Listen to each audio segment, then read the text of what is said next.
IB security assistant और MTS का form बहुत से स्टूडेंट भर रहे हैं। पहले वैकेंसी आई थी, फिर आपका नोटिफिकेशन वापस ले लिया गया, फिर अभी 17 फरवरी लास्ट डेट है। अब यहाँ पे बहुत से ऐसे स्टूडेंट हैं जो सिलेक्शन प्रोसेस और कट ऑफ को लेकर परेशान है। बाकी वीडियो आपको टाइम टू टाइम यहाँ पे मिलेंगे, क्योंकि लगातार क्वेरी आ रही थी, तो मैंने कहा फिर बना ही देता हूँ। ठीक है, तो सिलेक्शन प्रोसेस पहले आप एक बार समझ लीजिए किस तरीके से होगा, क्या क्या आपका टीयर 1 और टीयर 2 एक ही दिन होगा, कैसे क्या पूरा।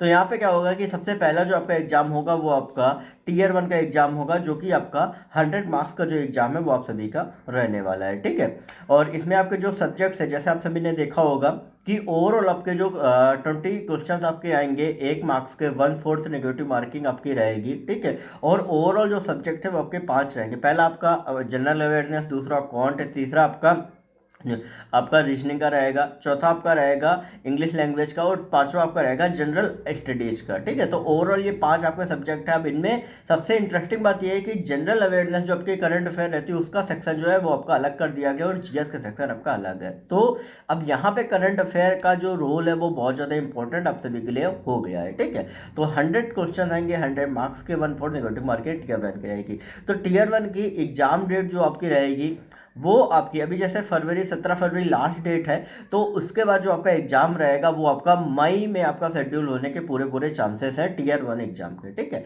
फिर इसके बाद क्या होगा, जैसे ही टीयर 1 आएगा, टीयर 1 का रिजल्ट आएगा, जो भी कैंडिडेट शॉर्टलिस्ट किए जाएंगे वो फाइनली टीयर 2 के लिए एलिजिबल होंगे, और टीयर 1 के जो मार्क्स होंगे वो फाइनल मेरिट के लिए आपके कंसिडर किए जाएंगे। टीयर 2 फिर आपका एग्जाम डेट आएगी, वो उसके आपका जो एग्जाम देने जाएंगे जो भी टीयर 1 में पास होंगे, फिर उसके बाद फिर क्या होगा कि वो एग्जाम जो है वो क्वालिफाइंग इन नेचर आपका रहने वाला है। तो उस एग्जाम से जितने भी कैंडिडेट 20 मार्क्स आपको लाने आउट ऑफ 50 पासिंग के लिए, तो उस एग्जाम से जो भी कैंडिडेट जो क्वालिफाई करेंगे वो फाइनली आपके टीयर 3 में आपके जाएंगे, जो कि आपका टीयर 3 आपका रहने वाला है मतलब इस इंटरव्यू के लिए। ठीक है, मतलब उसमें स्पोकन एबिलिटी जो है वो आप सभी की एक तरीके से देखी जाएगी, भाई किस तरीके से आप इंटरव्यू देते हैं, किस तरीके से आपका पूरा अभी तक का लाइफ, क्योंकि वहाँ पे जो जो चीज़ें आपसे पूछी जाएंगी उनका बिल्कुल एग्जैक्ट आपको आंसर देना है, क्योंकि वहाँ पे आपका बैकग्राउंड क्या है, क्या क्या चीज़ें अभी तक आपने क्या एजुकेशन आपकी हुई है, अभी तक आपका जो गैप जो आपका एजुकेशन में वो क्यों हुआ है, वो सारी बेसिक बेसिक सी चीज़ें आपसे पूछी जाएंगी। ठीक है, वो आपको बताना है आईपी के बारे में आप क्या जानते हैं, ये सारी चीज़ें आपसे पूछी जाएंगी। तो ये आपका 50 मार्क्स का रहेगा, और इसके बाद जो है वो आपका फाइनल जो रिजल्ट है वो आप सभी का आएगा, और फाइनल रिजल्ट में आपका जो टीयर 1 मार्क्स है और टीयर